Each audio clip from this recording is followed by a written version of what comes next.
How can I get rid of obsession? When I work with OCD patients, I often hear their desire to get rid of their obsessive thoughts. We are talking about thoughts that come into a person's mind against his will, such as irrational obsessions, immoral thoughts, thoughts that hurt someone.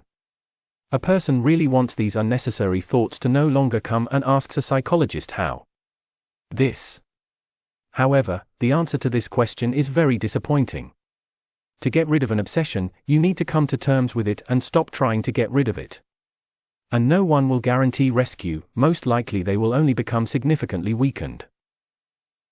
In a previous article, I discussed the mechanisms by which obsessions become fixed, how a thought becomes too important and becomes the object of attention and opposition, and how this opposition we have explained in detail how to strengthen the through avoidance behaviors and rituals. It ultimately leads to the opposite outcome.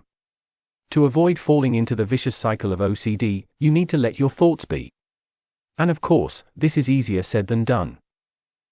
During the preparation stage, you should always analyze why the idea is so important. In principle, the reasons can be divided into two groups.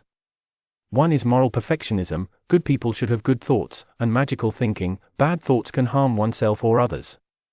The reality and feasibility of such an idea is a topic for another discussion. And once the client achieves the understanding that thoughts are just thoughts, they can move on to the bottom line, retraining themselves.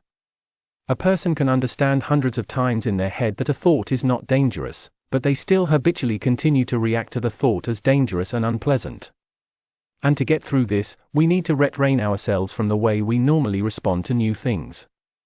It is important to develop tolerance for bad thoughts. The main special tool that helps you get used to your thoughts is conscious meditation, mindfulness techniques. One learns to observe one's thoughts without judgment, to notice them without getting stuck, and to always shift one's attention to one's breathing. We will discuss this technique in another article.